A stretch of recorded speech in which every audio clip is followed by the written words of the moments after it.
Villa's top scorer.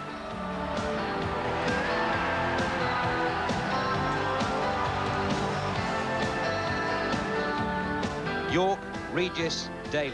Plenty of pace and plenty of purpose. Well, with both Villa and Everton some way off the pace, don't underestimate these middle-of-the-table games. With only 11 points separating the top 6 from the bottom 3, complacency could be a very dangerous game to play indeed.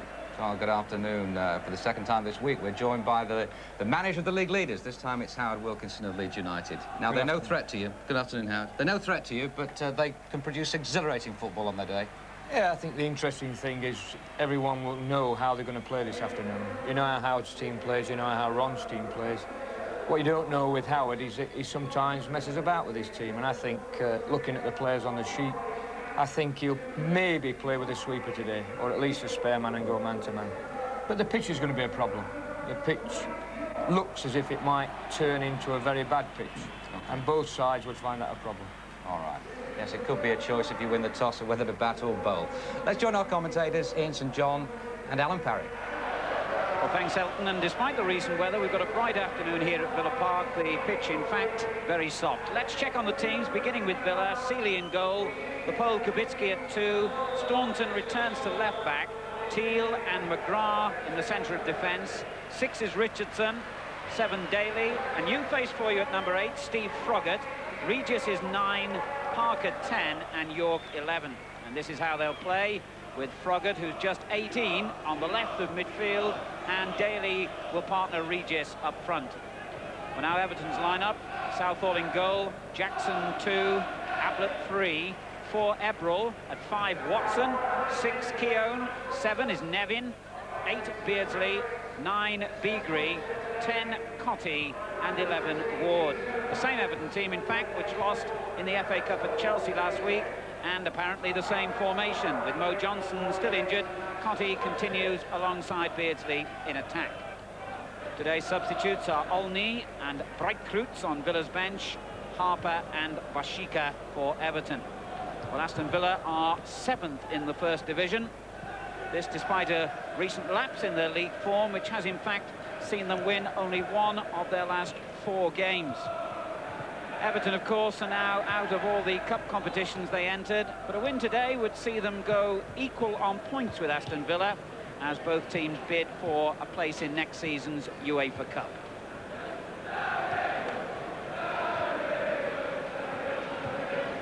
The referee today is Mr. Philip Don from Middlesex.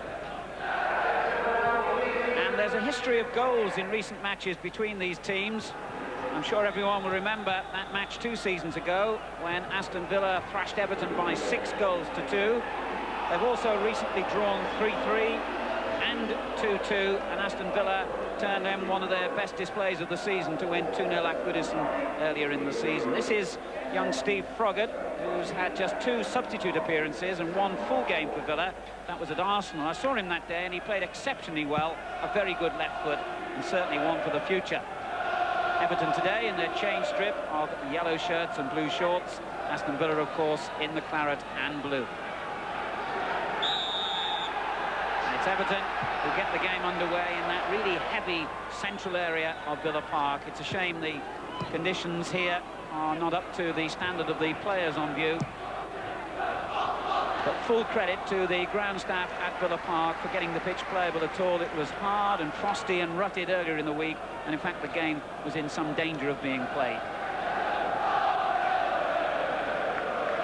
There's Seeley having a little dribble. And not the best of balls. Ebrel hits it straight back.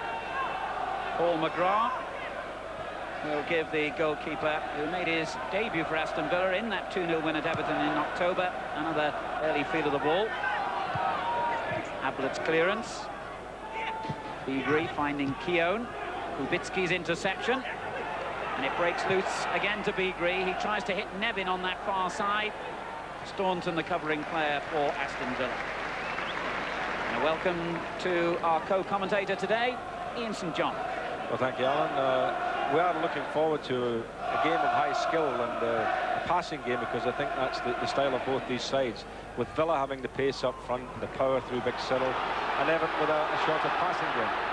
And here's the pace ideally demonstrated by Daly.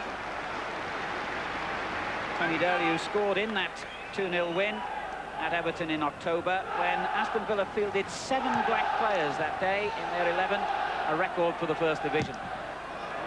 And they've won the first corner. Froggatt doing well with that attempted cross. Began his league career, incidentally, at Leicester City.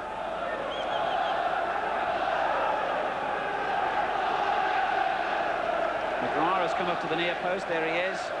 Although he's only scored once in 3 seasons, he's still a threat with the flick-ons from the near post. Staunton is right behind him as well. Richardson's kick. Beagrie got it away for Everton. Froggatt under pressure from Nevin. Concedes the throw.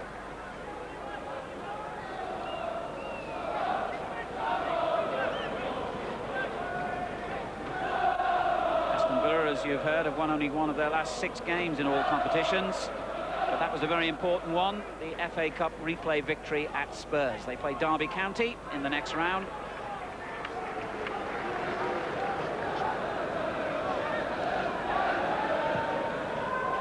Everton have gone out of the FA Cup, the Rumbelows Cup and the ZDS, and their season really hinges on their ability to put a few results together quickly to keep in contention for a European place.